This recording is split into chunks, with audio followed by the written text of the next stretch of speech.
Las heridas también tenemos que clasificarlas en heridas incisas y heridas contusas. Incisas, llamadas también cortantes. Cuando uno se corta, esas heridas son muy sangrantes, pero duelen menos. Pero sin embargo, cuando uno le produce una herida con una comba y le dan en la pierna o en el brazo, eso duele rico, ¿no? Y son poco sangrantes. Pero hay lesión de plano profundo, de músculo, de fascia, que también sangra, obviamente. ¿Ya? Entonces, depende la naturaleza de la herida. Y la velocidad en función de la fuerza viva. ¿Qué significa esto? Acá entrarán a tallar las heridas producidas por proyectil, como ya les mencioné en la clase pasada, o las heridas producidas por arma blanca. ¿Okay? El estado psíquico del paciente. Hay personas, y eso seguramente ustedes lo han visto, que se hacen una heridita en la uña, chiquitita, y están que gritan, pues, antes de decir. Pero hay otras que se hacen heridas grandazas y casi se amputan el dedo, pero están tranquilos. Entonces, eso depende del umbral del dolor de cada persona, del estado psíquico de cada persona. Entonces, también eso es importante a poner, consignar en la historia clínica. Luego, la solución de continuidad. Evaluar, explorar la herida. Hay que ver en la herida cuán separados están los bordes de la herida. Si es una herida que tiene un borde acá y otro borde acá, obviamente ahí el manejo es diferente. Yo no voy a empezar a suturar esa herida, ¿no es cierto? Sino cuál es el manejo más adecuado, un colgajo, ¿no es cierto? Un implante, es otra cosa. Entonces, la separación de los bordes, el compromiso de los planos anatómicos. Puede haber compromiso muscular, o sea, profundo, ¿no? Tendones, vasos, nervios, etc. El sangrado de la herida, también. Hay heridas que sangran muchísimo, cuero cabelludo sangra bastante. Palmas de manos, plantas de pie, sangran mucho. Otras regiones sangran menos. Entonces, ahí tienen las características a evaluar en una herida. Hay clasificaciones múltiples de heridas.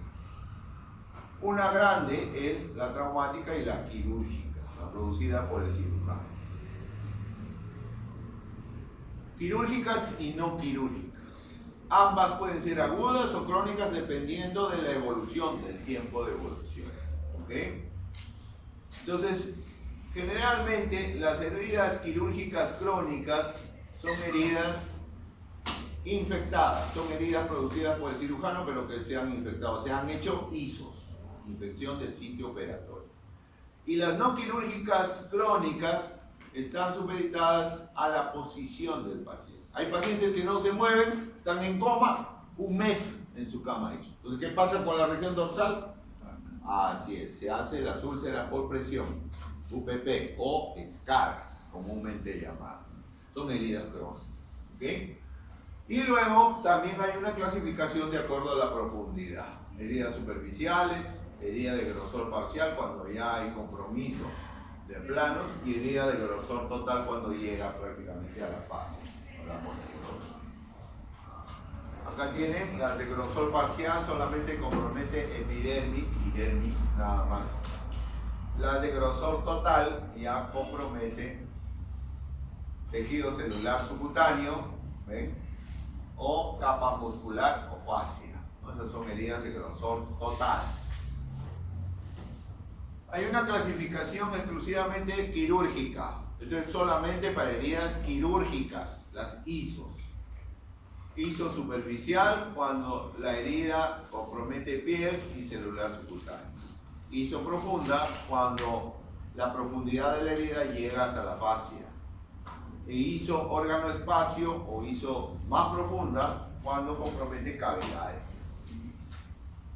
Más clasificaciones, de acuerdo al mecanismo de producción, de acuerdo al grado de contaminación, de acuerdo a la pérdida de tejido y otras.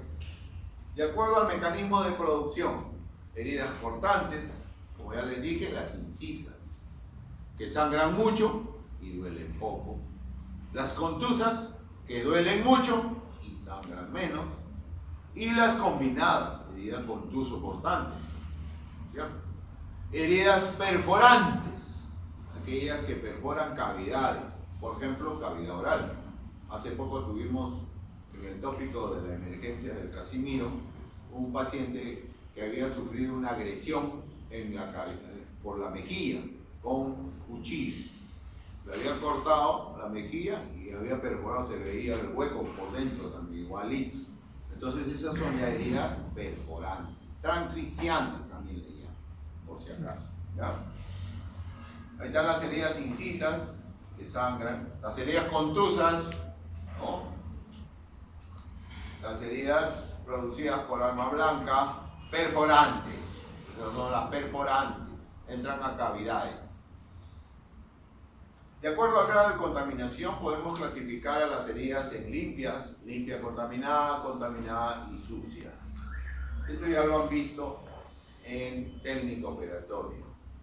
Las heridas limpias son las producidas en un ambiente estéril, aséptico, ¿no? Generalmente son las heridas quirúrgicas, las que hace el cirujano. ¿Ok? Bien. Las heridas limpias contaminadas también se hacen en un ambiente aséptico. Pero ¿qué pasó? Está operando una vesícula y se le abrió la vesícula al momento de sacarla y las piedras y la bilis se cayeron sobre la cabeza. Esa es una herida limpia contaminada. ¿Ok? ¿De acuerdo? ¿Está claro? No. Luego tenemos las heridas contaminadas. Estas ya son hechas imprevistamente. ¿No es cierto? Están caminando por la playa y se encontraron un vidrio y se cortaron el pie. ¿Ya? Un accidente. O un clavo se les metió al ojo. Entonces son heridas ya que se han producido en ambientes no exentos de gérmenes, sépticos y sin premeditación, mejor dicho, ¿no? Y las heridas sucias son aquellas ya heridas pues, que tienen signos de inflamación, rubor, calor, secreción purulenta, fibrina, todos esos son signos de inflamación. Y son heridas generalmente que se producen en un ambiente totalmente séptico. Un accidente de tránsito puede originar una herida sucia. Una amputación traumática por el carpintero que lo agarró la moladora, ese también es una herida sucia. ¿Ok? ¿Querías preguntar algo? Sí, doctor. En el libro de técnicas quirúrgicas de la San Marcos, en heridas limpias, ponen un ejemplo también de las amas de cocina que... Ahí tienen heridas limpias contaminadas. Se abrió y sacó la piedra. Ahí tienen heridas contaminadas, sin premeditación. Y ahí tienen heridas sucias. Estas son heridas sucias. Otra herida sucia, con rubor alrededor, rojas. Otras con heridas purulentas. Entonces ahí tienen las heridas. Obviamente, en esta clasificación, las que más infectan, obviamente, son las sucias. Por lógica. Ni hablar, eso no ni les voy a comentar nada. Otro tipo de heridas, otra clasificación, son las heridas con pérdidas de sustancia, pérdidas de tejido, ¿no? Entonces, estas heridas ya son de manejo multidisciplinario. Y el cirujano ahí no puede tratar ya. Tiene que llamar al plástico, al reconstructivo. ¿Ok? ¿Por qué? Porque no me voy a poner a afrontar eso como al breque. No puede ser que se necrosa, después se le cae una parte de su tejido y si es en la cara, peor. ¿Ok? Entonces, es preferible hacer un tratamiento, como ven en esta herida, se ha perdido piel en la cara, ¿no? Entonces acá ya se impone el plástico, el colgajo, ¿cierto? El implante, etc. Y misceláneas, dicen acá, ¿no? Misceláneas, hay otro tipo de heridas que pueden también tomarse en cuenta. Por ejemplo, acá la escoriación. ¿Qué cosa es una escoriación? Es un arañazo. Es una herida superficial. Tienen ustedes su perrito, su mascota, su gatito, ¿no? Los arañó. Una herida superficial. ¿Ok? Herida punzante. Generalmente aquellas heridas que realizamos los médicos cuando hay punciones a nivel de cavidades. ¿Cierto? La toracocentesis. La paracentesis son heridas punzantes. Heridas incisas, que ya les he comentado, contusas también, y heridas por proyectil. Esto ya lo hemos tratado en la clase pasada. Hay que identificar el orificio de entrada y el orificio de proyectil. Poco se ve, al menos en Lima, este tipo de heridas. Heridas por mordedura, heridas venenosas, ¿no? Hay mordedura canina, hay mordedura por arañas, etcétera, etcétera, etcétera. Culebra ya, bueno, ya se ve pues en la selva, ¿no? Acá es bien raro, muy raro. Entonces tienen los tipos de heridas. Las escoriativas, estas son escoriaciones, las punzantes, las cortantes, las contusocortantes, tienen de los dos, las perforantes por proyectil, y otras heridas como las mordeduras. Dentro de las mordeduras tengo que hacer un punto aparte. ¿Por qué? Porque hemos recibido mordedura humana. Lo hemos recibido, ¿no? Y sobre todo con falta de tejido. Hay algunas personas que les gustan las orejas. Entonces se van a la oreja y sale la mitad de la oreja. ¿Ya? Y ustedes lo han visto. Entonces, la mordedura humana es la peor, porque es la más séptica. Ustedes no saben la flora que tenemos en la boca, de todo hay. Entonces, esa contaminación origina generalmente procesos de infección. ¿Ya? Entonces, la mordedura humana es importante a tener en cuenta. Otro tipo de heridas a tomar en cuenta, bueno, esto ya no se ve. Antiguamente se veía, sobre todo en épocas antiguas, ¿no? En la edad medieval, castigaban a sus reos por empalamientos, ¿no? Bueno, esas son cosas que ni se deben comentar. Las heridas abulsivas, sí, eso recibimos bastante. Son heridas que se caracterizan por pérdida de sustancia, desgarro de tejido, nada más, pérdida de sustancia. Puede desgarrarse piel, celular subcutáneo, hasta músculo. Pero es una herida abulsiva. Hay una herida especial que es la llamada escalp. ¿Dónde se dan los scalps? En cuero cabelludo. Yo he tenido la oportunidad de ver heridas producidas por corte de tijera o cuchillo bien afilado en el cuero cabelludo. De tal manera que se levanta el cuero cabelludo así, todo es un colgajazo grande hasta la nuca. Entonces eso se llama scalp, compromete todos los planos del cuero cabelludo. Y eso hay que estructurarlo en dos planos, no se estructura en un solo plano, en dos planos. Ese es el scalp, cuero cabelludo. Tenemos las heridas compuestas que son semejantes a las abulsivas, pero en este caso ya hay gran compromiso de tendones, músculos, nervios y vasos. Entonces ahí hay lesión de los nervios, o sea, hay falta de sensibilidad y de motricidad del miembro. Entonces son más graves, heridas compuestas. Y finalmente las complicadas, que son heridas ya que comprometen vísceras, ¿no? Por ejemplo, cortes a nivel de la cara que comprometen el esteno, ¿se acuerdan del esteno? Es el conducto de drenaje de la parótida, o comprometen la misma glándula, ¿no? Son heridas complicadas. Ahí tienen tipos de heridas. Cicatrización. Apenas se produce una herida, comienza este proceso, el proceso de la cicatrización. ¿Qué consiste? En que el organismo trata de reemplazar el tejido perdido, ¿no?, por otro tipo de tejido llamado fibroconectivo o fibroso.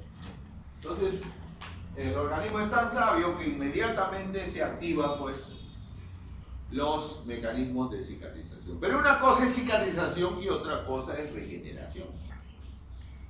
Hablamos de cicatrización cuando el tejido que va a llenar la herida es un tejido conjuntivo fibroso. Ya, perfecto. Pero hablamos de regeneración cuando las células que van a reemplazar son las mismas. Por ejemplo, en piel. Por ejemplo, en sangre. El tejido sanguíneo, ¿con qué se reemplaza? Con otro tejido sanguíneo, pues, obviamente. ¿La piel con qué reemplazo? Con otra epidermis. Vuelve a epitelizar la piel. ¿Ok? Entonces, son diferentes procesos. Tanto la cicatrización como la regeneración. Por ejemplo, también en el hígado, ¿no? el hígado también se regenera, hepatocitos, igualito. Pierden una parte del hígado y estamos frente a una regeneración. Entonces ahí tienen ustedes, ¿no? En este esquema se puede apreciar lo que son regeneración y lo que es cicatrización. Generalmente la cicatrización implica pues todos estos procesos, estas etapas de la cicatrización. Estamos hablando de cicatrización, ¿ah? Ojo, no de regeneración. En el día 0 que se produce la herida ya comienza la primera fase, llamada fase hemostasia o llamada también de inflamación. Al primer día, a las 24 horas, comienza la segunda, la proliferativa, ¿ok? O fibroblasia. Y después de las 48 horas ya se inicia la tercera fase, llamada de maduración y remodelación. Entonces, las tres fases. La fase inflamatoria, ¿ven? Comienza, se produce la herida y ¿quiénes migran primero? Las plaquetas. Las células que migran primero a la herida son las plaquetas. ¿Para formar qué? El trombo plaquetario, obviamente. Y producir el tapón de fibrina que va a tapar y va a evitar el sangrado. ¿De acuerdo? Entonces las plaquetas inician la migración celular. Siguen la migración celular los leucocitos. ¿Qué tipo de leucocitos? Los polimorfonucleares. Entonces acá empezamos, plaquetas, proceso inflamatorio, y luego los neutrófilos, los polimorfonucleares. Todos esos son polimorfonucleares, los macrófagos y los linfocitos. Estos tres, ¿qué van a hacer en la herida? Son los basureros de la herida, van a limpiar la herida. ¿Ok? Lo limpian de fibrina, de cuerpos extraños, etcétera, etcétera, etcétera. Paralelamente, en esta etapa, se van produciendo la llamada angiogénesis, o sea, la formación de nuevos vasos, que va a reemplazar al tejido perdido. ¿Okay? Luego ya viene posteriormente la producción de colágeno a través de los fibroblastos.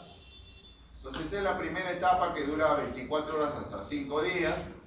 Se caracteriza por gran vasodilatación, presencia de leucocitos, ¿ya? Que van a hacer su migración gracias a la histamina que producen los mastocitos. Esa es la angiogénesis. La fase proliferativa puede durar hasta 14 días, 2 semanas. ¿Cuál es la célula que prolifera acá? El fibroblasto. Y el fibroblasto produce colágeno. ¿Y el colágeno qué forma? La matriz. Eso, se forma la matriz que va a reemplazar el tejido perdido. ¿Ok? Entonces los fibroblastos son las células que más van a producir esto. Esta es la matriz. La cantidad de colágeno con las células adheridas y que van a producir el tejido de reemplazo. ¿Ok? Y finalmente la fase de maduración y remodelación, que tiene 2 etapas. Primero es la maduración y que puede durar hasta 3 años. Esta primera etapa consiste en quitar todo el colágeno que se ha producido inicialmente, ¿no? Es una fase en la cual se limpia la herida, ¿no? Y evita de esta manera unas alteraciones en la cicatrización, porque hay cicatrizaciones hipertróficas, hay cicatrizaciones queloides, que son anómalas. Entonces acá se evita, es una fase de maduración. Y en la fase de remodelación se produce la contracción. Se ha producido la cicatrización de 5 centímetros. A los 2 años, 3 años se ha reducido 1 centímetro. Y progresivamente, eso se llama contracción. La disminución de la longitud o la extensión de la herida. Entonces, son las diferentes etapas por las cuales se pasa por el proceso de cicatrización. Acá está, en este algoritmo, ustedes pueden apreciar lo mismo. ¿Qué factores están contribuyendo a la reparación o pueden alterar la cicatrización? La edad del paciente, ¿cierto? Un factor importante En un ancianito ya la cicatrización es más lenta. ¿Okay? La nutrición del paciente. Los pacientes desnutridos, obviamente, ¿no? También van a tener alteraciones en la cicatrización. Alteraciones hematológicas como por ejemplo el PTI, la púrpura, los pacientes con púrpura trombocitopénica idiopática también son frecuentes. O con diátesis hemorrágicas, pacientes que sangran mucho. ¿Okay? Con trastornos metabólicos como la diabetes. Ese es un punto aparte. Los diabéticos son punto aparte. ¿Por qué? Porque como ustedes saben, la diabetes es una enfermedad sistémica que produce macroangiopatía y microangiopatía. Y eso condiciona alteraciones en la cicatrización de las heridas. Es por eso que una úlcera en un diabético no cicatriza después de mucho tiempo, es difícil de cicatrizar. ¿Okay? O también con trastornos hormonales o pacientes oncológicos con radioterapia y otros. Entonces, son factores que condicionan. Esto es importante. También condiciona una alteración en la cicatrización, las infecciones y los cuerpos externos. Nunca cierren una herida con secreción purulenta. He visto que lo han hecho. Por eso se les dice y se les redice, pero sin embargo, les entra por una oreja, les sale por el otro lado. Una herida producida con tierra, todo, claro, la han lavado, pero después la cierran. Mal pues, igualito se infecta. Nunca cierren una herida producida con probable cuerpo extraño. Esa sería con vidrio, con botella. Tienen un botellazo en la cabeza y las espículas de vidrio se quedan adentro. Tienen que revisar, tienen que explorar. Porque si hay vidrio, nunca va a cerrar. ¿Ok? O también cuando no se ha hecho una buena hemostasia. Si está sangrando la herida, yo no voy a cerrarla. Se hacen hematomas. ¿Ya? Y otros, ¿no es cierto? Con edema, por ejemplo. Heridas con edema, no, ni hablar. Y de factores generales, ya hemos mencionado a la desnutrición. Pacientes alérgicos también tienen algún grado de alteración, sobre todo los diabéticos, pacientes con uso de corticoides. Acá están los diabéticos, como ya les mencioné, las alteraciones a nivel sistémico originan la macroangiopatía diabética, que no es mucha, pero la microangiopatía sí. Esto. Fíjense. La microangiopatía diabética implica ¿qué cosa? Implica que los vasos tienen en la pared un acúmulo de sustancia hialina. O sea, es una pared del vaso muy gruesa, muy engrosada, que aparte de su mucosa muscular y serosa, tiene sustancia hialina. Eso es lo que evita una buena cicatrización, por eso se da la microangiopatía diabética. ¿Ok? Entonces, ese es el problema en los diabéticos, sobre todo en los pacientes no controlados.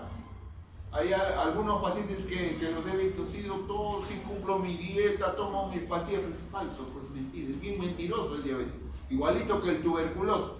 El tuberculoso es de los más mentirosos que hay. Le das su tratamiento, sí doctor, no se preocupe. Le llega así olímpicamente. Desgraciadamente tenemos ese tipo de pacientes y tenemos que entenderlos todavía para poder tomar otro tipo de precauciones. ¿Ya? Entonces, ahí tienen a los pacientes diabéticos. También hay heridas cuando hay alteraciones en la irrigación periférica, sobre todo. Trombosis, ¿no? Venosas o trombosis arteriales, ¿no? Que pueden originar. Y esto, miren, el pie diabético, ¿verdad? El pie diabético o la microangiopatía diabética que puede terminar en amputación. Puede terminar en amputación. Otra complicación en la cicatrización tenemos la granulación exuberante, los queloides, la hipertrofia y las sinequias. Ahora van a ver las sinequias. Esta es la granulación exuberante, ha granulado tanto que ya hace relieve inclusive. Este es el queloide, los queloides, la hipertrofia, cicatrización hipertrófica, y esto que también puede darse, que no lo he mencionado, miren, sobre un queloide hay un cáncer de piel. se pueden malinizar, sobre todo los queloides. Eso se ve. Entonces, acá están las sinequias, ¿no? Alteración en la cicatriz. Le han suturado la mano, la palma de la mano, pero la cicatriz ha retraído el dedo. De tal manera que queda con la mano así, ya no puede escribir bien, no puede manipular la mano, no puede comer bien.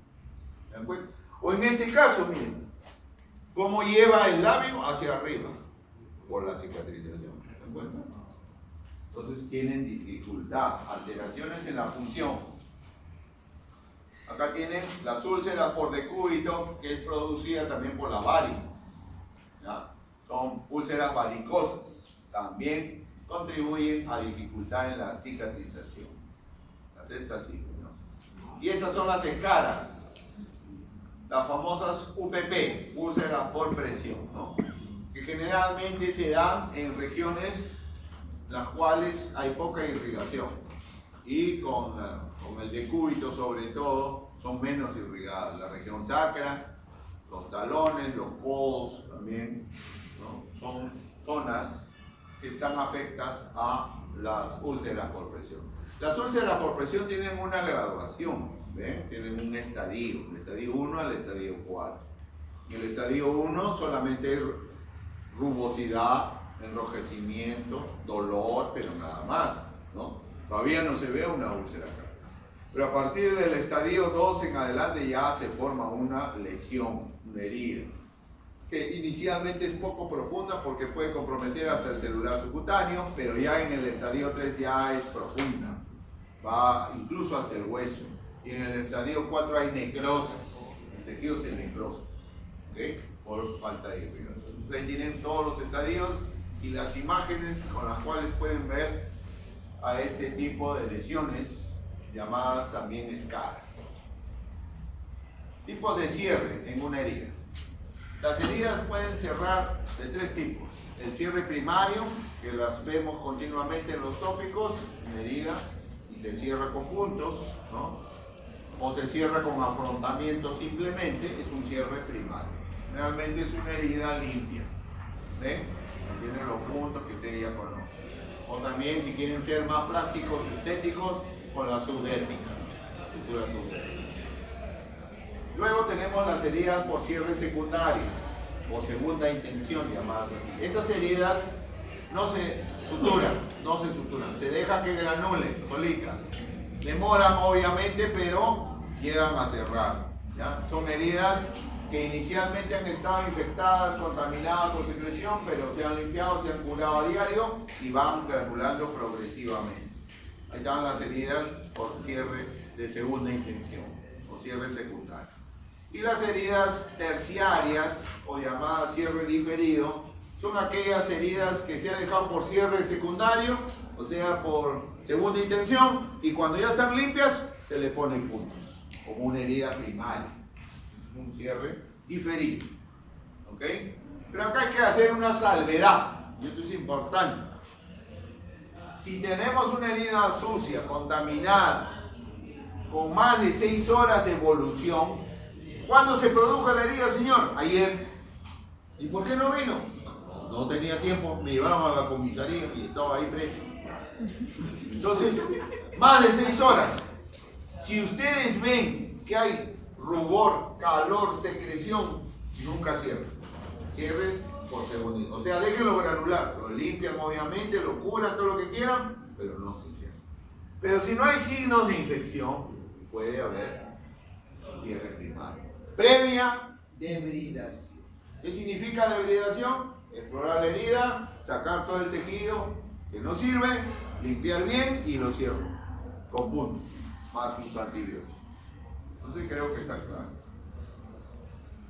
Este es el tratamiento para una herida limpia, ¿no? Acuérdense siempre de preguntar, ¿usted es alérgico a la silocaína? Es importante eso. Si no, ha pasado ya. Le meten silocaína y el paciente se choca en la camilla de tópico y llaman a un médico recién. Entonces, siempre hay que preguntar, ¿es alérgico a la silocaína? ¿Le ha sacado la muela? Generalmente los odontólogos usan lidocaína, pivacaína. Entonces el orden es el siguiente: explorar la herida, luego de haber infiltrado con anestésico, ¿ya? Limpieza de la herida, la hemostasia de la herida, el debridamiento, el sacar todo el tejido que no sirve, el tejido necrótico. Esto también es discutible. Usar antibióticos en la herida no tiene ningún valor. Algunos usan sus cremitas. Para mí, al menos. Esto sí. Que ha sido producido generalmente con un cuerpo extraño infectado, fierro, clavo, ahí sí. Su antitetánico. Siempre, no se olviden. Luego recién proceden a la cirugía, ¿no? Al cierre, que puede ser en un plano o puede ser en dos planos. Generalmente las heridas profundas ciérrenlas siempre en dos planos. ¿Ok? Herida profunda, escalpa. Es una herida profunda. ¿Ok? Una abulsión, herida profunda. ¿Ok? Entonces, dos planos. Pueden ser con el material que ustedes ya conocen. Generalmente cuando van a suturar músculo se hace con un material absorbible.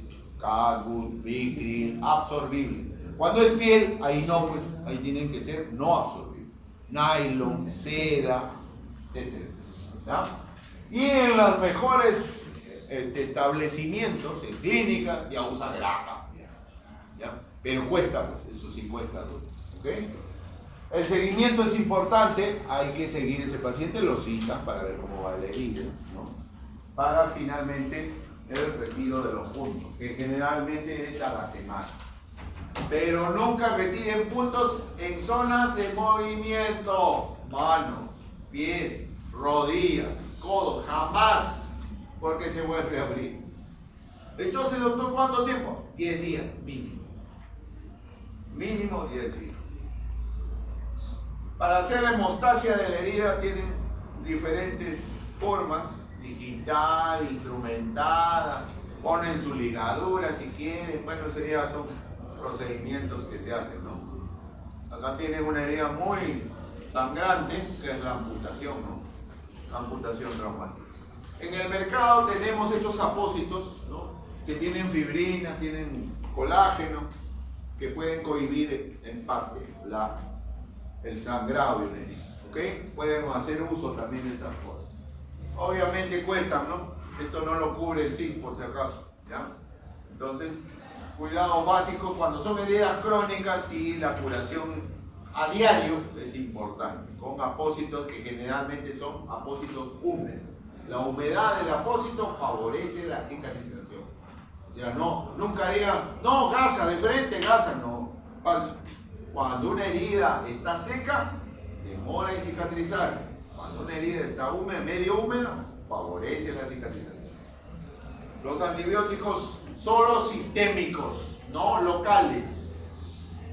Si yo he recibido una herida cortante en mano, le voy a dar algo que cubra gram positivo, ¿no es cierto? Ahí puedo usar la dicloxacilina, la amoxicilina, etcétera, etcétera. Entonces, una cosa es unas heridas sucias, otras heridas contaminadas, otras heridas limpias, dependiendo también de la resistencia del hueso.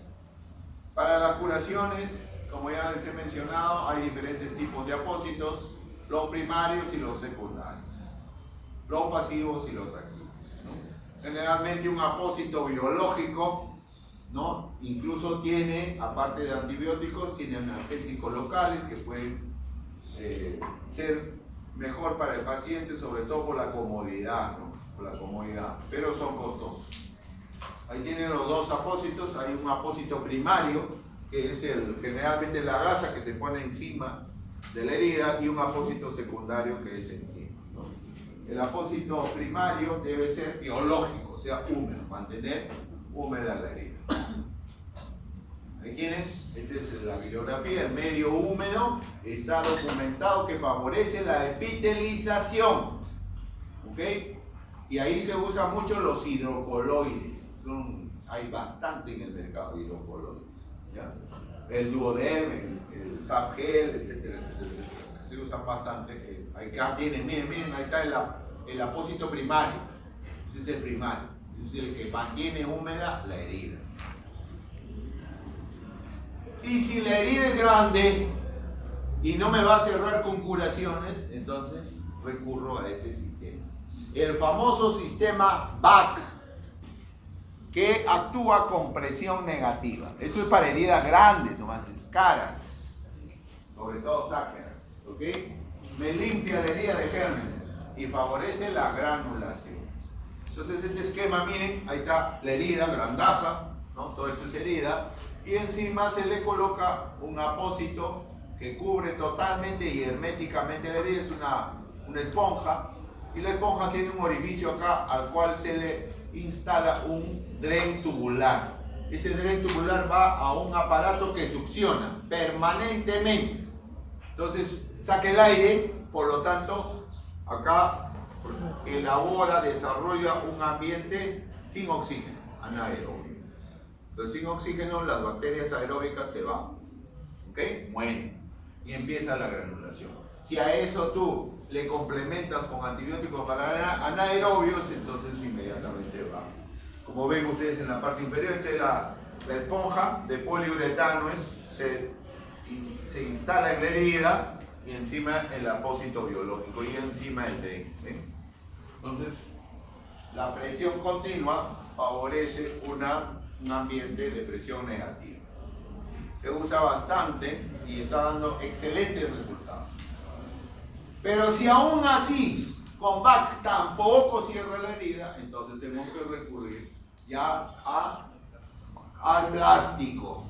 Ya el plástico tiene que ver, entonces ahí ya los colgajos, ¿no?, son importantes a utilizar, sobre todo los rotatorios. Se rota de una zona y se pasa para la zona de la herida. ¿Ven? Por ejemplo, estas heridas, bueno, ya es difícil de cierre. O los injertos también, ¿no? Una cosa es colgajo, otra cosa es injerto, por si acaso. Injerto es solamente piel, colgajo es con grasa, con músculo y tiene pedículos, la arteria que lo irriga, vena y un nervio. ¿Okay? Entonces, acá por ejemplo este es injerto. Con el dermátomo se saca un pedazo de piel y se instala en la zona de la herida. Así, muchas veces prende, otras no. En el mejor de los casos sí, por ejemplo en cara, miren, ha prendido muy bien. O los colgajos, como ya les decía, ¿no? Colgajos generalmente rotatorios, ¿no? Generalmente, por ejemplo acá, para cubrir la herida en la mama, ¿no?, y evitar de que la mama esté asimétrica, porque acá es una mastectomía, de la región púbica han rotado un colgajo hacia arriba, de tal manera que le forman una neomama, una neoglándula, ¿no? Y así evitan la asimetría, para razones estéticas. ¿Me entienden? Miren, los colgajos son bien. O también en las amputaciones traumáticas, ¿no?, se forman dedos, nuevos dedos, neodedos. Son técnicas pues, que usan mucho los plásticos, ¿no? Me falta un dedo, ya, entonces lo prenden un pedazo de tejido de la mano hacia la región abdominal y ahí crece la piel, crece la grasa, todo. Y después de un tiempo le sacan y nuevo dedo, ya tiene 5 dedos. Obviamente sin huesos, sin músculo, pero estético. Entonces, eso se usa en las amputaciones. Muy bien, con esto hemos